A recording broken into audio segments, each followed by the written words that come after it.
Alors qui connaît la réponse à cette question demande l'enseignant. Toute la classe était silencieuse, les élèves regardaient leur bureau et se grattaient la tête. Soudain, une main se lève.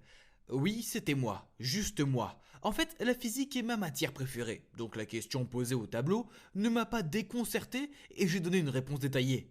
Le professeur a eu l'air surpris, puis elle m'a souri et a dit On dirait que nous avons Einstein en herbe parmi nous. Toutes ces louanges étaient un peu embarrassantes. De plus, j'ai remarqué que toutes les filles de la classe me regardaient avec des yeux admiratifs. Pendant ce temps, j'ai entendu un garçon chuchoter D'où vient ce robot J'ai inconsciemment jeté un coup d'œil à Viviane. Elle était assise dans un coin de la classe et elle était même bouche bée devant moi. En croisant mon regard, elle a immédiatement fait la moue et détourné les yeux. Le reste de la journée, j'ai continué à impressionner mes professeurs et mes camarades de classe. En littérature anglaise, j'ai récité un vers de Twelfth Night. Et en mathématiques, j'ai écrit la formule de pi au tableau. Être intelligent a ses avantages. Et c'était bon d'être reconnu pour mon intelligence. J'avais déjà été recruté dans le club de physique et l'équipe de quiz. Et finalement, cette nouvelle école n'était pas si mal. Je m'appelle Adam, et si vous n'avez pas vu la première partie de mon histoire, je vous conseille d'aller la voir. Donc, je suis dans cette école d'élite uniquement parce que ma sœur Charlotte se marie avec un homme riche et âgé qui s'appelle Julian. Et puis, il y a Viviane, la fille de Julian. Je ne l'ai pas encore tout à fait cernée, mais elle a l'air d'avoir des problèmes. Comme premier jour, le mien a été un succès, alors je souriais en marchant vers l'arrêt du bus. Soudain, une fille m'a attrapé et m'a tapé sur l'épaule. Salut, je suis Lila, on est dans la même classe. Salut Lila, moi c'est Adam. Je lui ai souri. Tu es tellement doué pour eh bien tout, a-t-elle gloussé. Alors j'aime la physique aussi, je pense que nous devrions étudier ensemble un jour. Elle s'est mordie la lèvre en faisant tourner une mèche de ses cheveux autour de son doigt. Oui, bien sûr. Soudain, un coup de coude m'a distrait. Viviane. Elle est passée devant nous en titubant, puis s'est retournée vers moi et a fait la moue. Voyant cela, Lila a roulé les yeux et s'est exclamée Cette fille est une vraie plaie, je te conseille de ne pas t'approcher d'elle. J'ai acquiescé aux paroles de Lila, mais j'ai gardé les yeux sur Viviane. À ce moment-là, bump, Viviane avec sa tête si haute et sa démarche arrogante a heurté un nerd qui marchait en regardant son téléphone.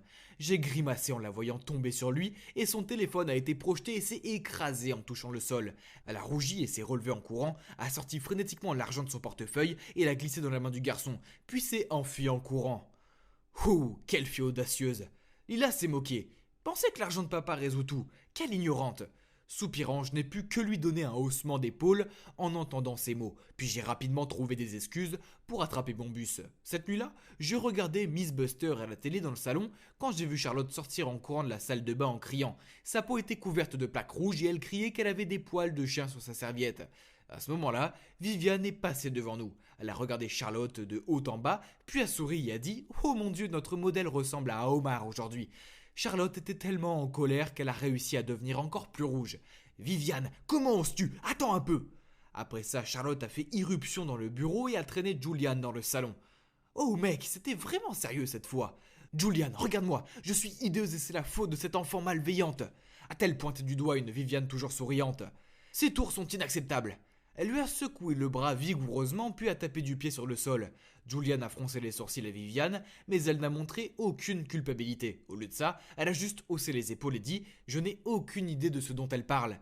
L'atmosphère dans la maison était si tendue que je ne pouvais littéralement plus respirer. Voyant cela, Charlotte a continué. Chérie, il est temps que nous l'envoyions en pension. Les professeurs y seront mieux équipés pour la gérer et l'aider à changer.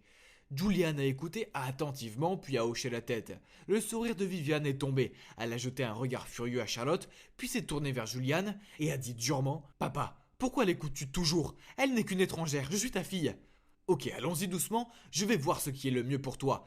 Puis il s'est tourné vers Charlotte et a dit doucement « Viens chérie, allons te chercher des médicaments. » Puis il a conduit Charlotte dans leur chambre. Je pensais que la menace de l'internat changerait Viviane. Mais non, elle semblait seulement la stimuler davantage. Un jour, pendant le dîner, le téléphone de Julian a sonné, il est sorti de la pièce pour répondre, et quand il est revenu, son visage était tout froissé de colère, puis a tapé du poing sur la table. « Viviane, tu causes encore des problèmes? Comment oses-tu entrer par effraction et voler des trucs dans le laboratoire de chimie? Je n'ai vraiment pas de mots !» Elle n'a pas répondu, toujours concentrée sur son assiette, ce qui a rendu Julian encore plus furieux. Il a crié « Ton professeur a dit que si tu faisais d'autres petites erreurs, il te renverrait. C'est ce que tu veux ? Oh mon Dieu, être expulsé de l'école, cela ferait honte à notre famille. » Charlotte a ajouté. Viviane a jeté un regard noir à Charlotte, mais elle a continué. « Je t'ai bien dit de l'envoyer en pension, mais tu as refusé. » Puis soudain ses yeux se sont illuminés comme si elle venait de trouver une idée folle. Puis elle s'est retournée pour me regarder avec un sourire qui m'a fait froid dans le dos. Ah, je sais, Adam est un excellent élève. Il est dans la plupart des classes de Viviane, n'est-ce pas? Donc il peut la superviser. Peut-être qu'il y aurait des bons résultats. Quoi? Pas question. Viviane et moi avons crié à l'unisson. Alors que je maudissais en silence l'idée folle de Charlotte, Julian semblait plutôt amusé par cette idée. Ouais, ça a l'air bien.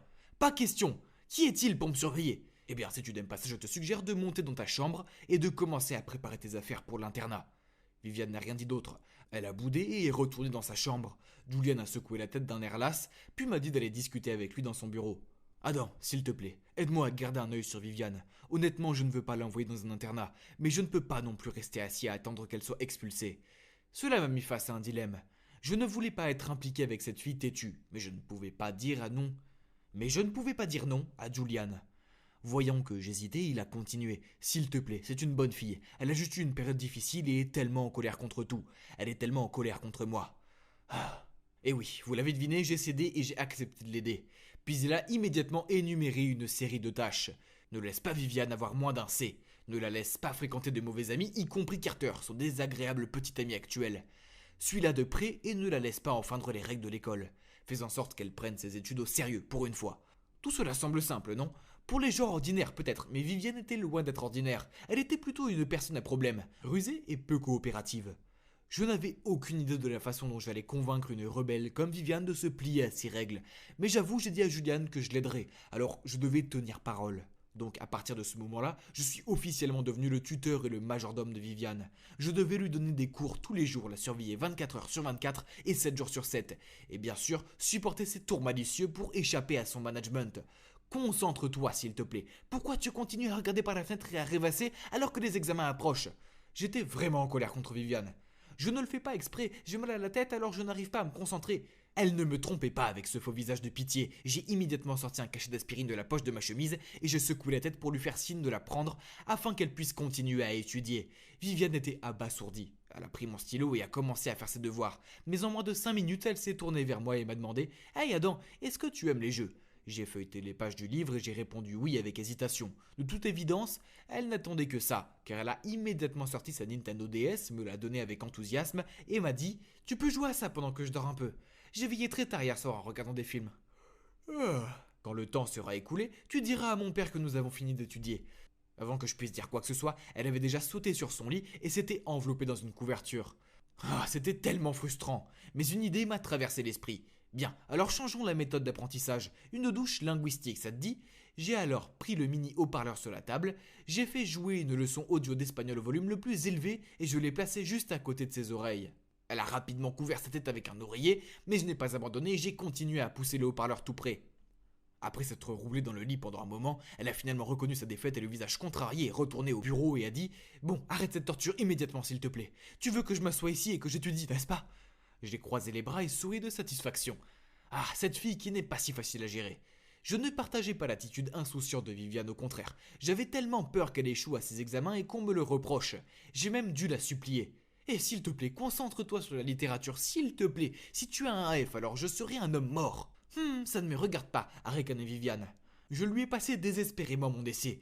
Tiens, je l'ai déjà préparé pour que tu t'en inspires. Tu dois juste le mémoriser. Elle a rapidement parcouru une fois, puis l'a laissé tomber sur la table et a répondu « Non, tu peux l'apprendre toi-même, j'ai mieux à faire. » Impuissant, j'ai ramassé le papier et l'ai lu à haute voix. Je l'ai lu, relu encore et encore avec l'espoir que pendant qu'elle se polissait les ongles, elle pourrait se souvenir de quelques phrases. Au début, Viviane a semblé ennuyée, puis elle a gloussé et a dit « D'accord, laisse-moi apprendre toute seule. Ton pauvre visage est si drôle. » Quel miracle, elle a commencé à lire les notes, mais pour être honnête, je n'en attendais pas beaucoup. Mais vous savez quoi, la chose la plus inattendue est arrivée. Lorsque nous étions devant le portail de l'école, elle m'a montré ses résultats d'examen. Des B et des C, et pas un seul D. C'était presque mieux que lorsque j'ai eu un A+. Enfin presque. J'étais sur le point de la féliciter quand j'ai entendu quelqu'un crier son nom, puis je me suis retourné pour voir une bande de jeunes se diriger vers elle. Oh non, c'était les mauvaises influences dont Julian m'avait demandé de la tenir éloignée.